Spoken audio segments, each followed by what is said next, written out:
Hi, it's Sherry. I have another movement practice for you. We're going to look at the pose downward facing dog, which is one of the kind of classic yoga poses. And this is a pose that you'll see a lot in pretty much in all kinds of yoga classes.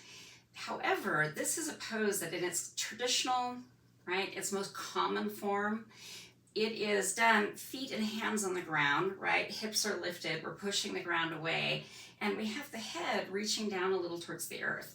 So it's not a full upside down inversion, but it is an inversion. The head is definitely held down for a while, which is something that for some people that's not accessible, having their head down.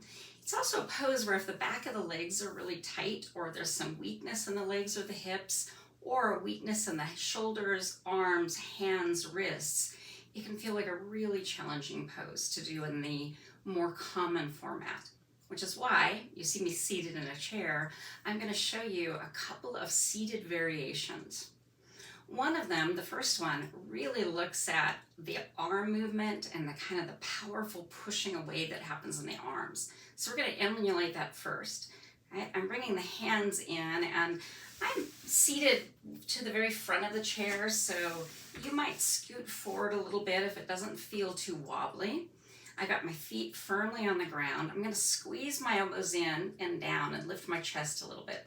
I'm also going to pull my abdomen back to the spine and take my tailbone down. On my next inhale, I'm going to begin pushing up and away and drawing the shoulders down as if I'm almost like it's pushing a garage door up, right? Reach through the arms, reach through the hands. Push, push, push.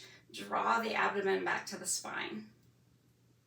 Spread your fingers out and let's release.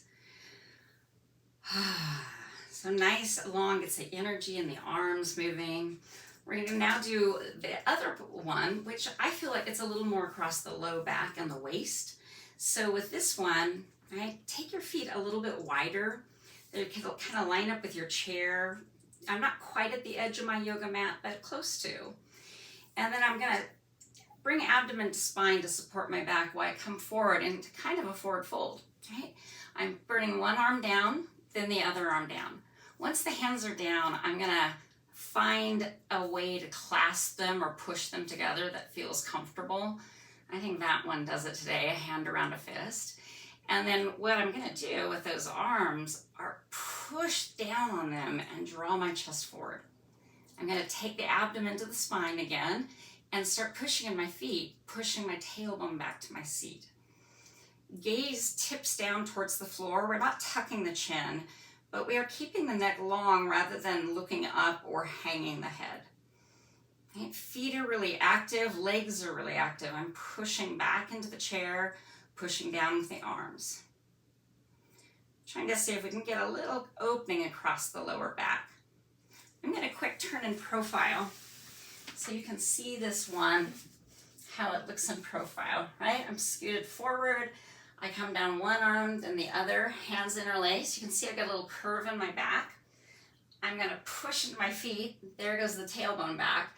And then push into my hands. And you see that little curve on my back is now lengthened and strengthened.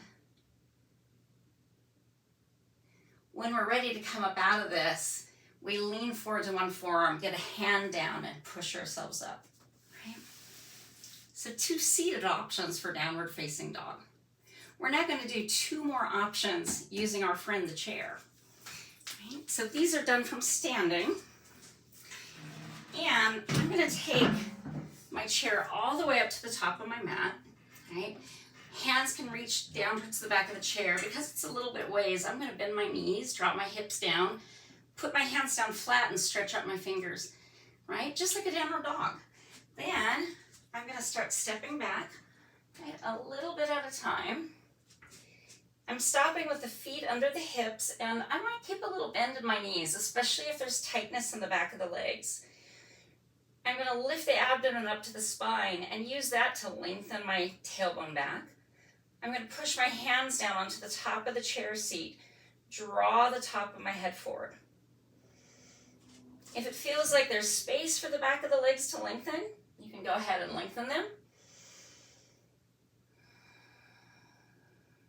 Now to come out of this, we let the knees bend. I lean towards that chair, right? And I walk myself back up to seated. The chair back is a great place to do this. The other place it is awesome to do this approach is in your kitchen, using your kitchen counter to put your hands flat down on and walking your hips back. Kitchen counter is not going to move at all. Chair could move a little bit. So if that's my high chair dog, right? High with the tall of the back, I'm now going to do the low chair dog, bringing hands to the seat of the chair. This makes much more of a forward fold that we're going to do. So we're going to be really deliberate, protect our back as we do that forward fold by bending the knees and the hips. Then, as I lengthen the back of my legs, I'm going to push myself away from the chair and step back. Same adjustments, right? The feet press down, the knees might stay bent. I'm reaching my hips back and up, and then I'm pressing in my hands, shrugging my shoulder blades down my back and reaching the top of the head forward. Low back is being supported by the abdomen coming up to the spine. And if there is length in the legs, right, I can play with lengthening my legs. We want to push down with the hands, pull the top of the head forward, shoulders back, push down in the feet, hips reach back. So we're creating some dynamic tension, a little bit of pull in the waist. When we're ready to come out of this, knees bend, we step forward, hips drop down, push away and come up. 4 versions supported by your friend chair. I'm going to move this chair out of the way. And I'm going to look at the most common version that you'll see. All right. So I'm going to come all the way down onto hands and knees. Right?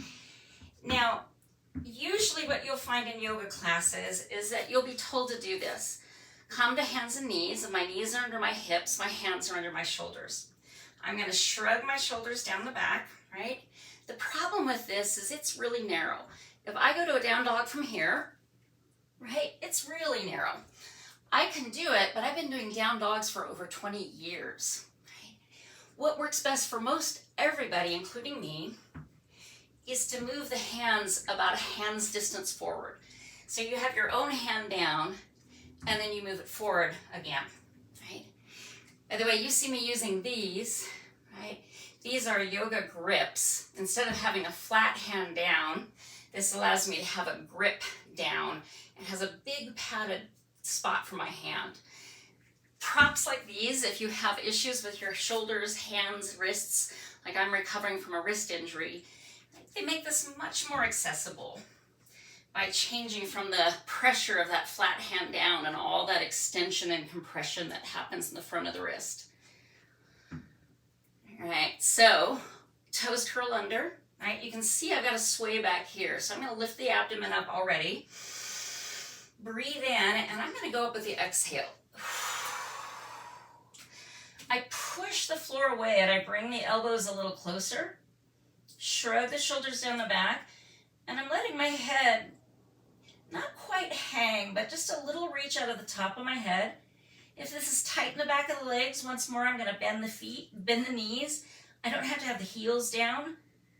But if it feels good to lengthen in the legs or good to have the heels down, you can do those things. Once we finish playing with the legs and checking in, we want to come back to the arms. We're pressing through the hands, drawing the shoulders down the back. And when we are ready to come down, right, we bring this on down, nice and slow.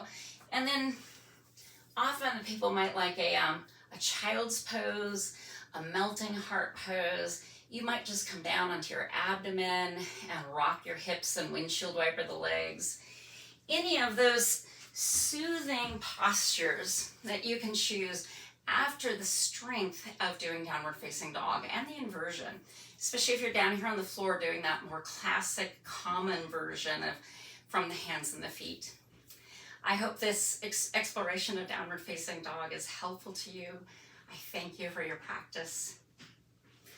Shanti, shanti, shanti. Peace, peace, peace.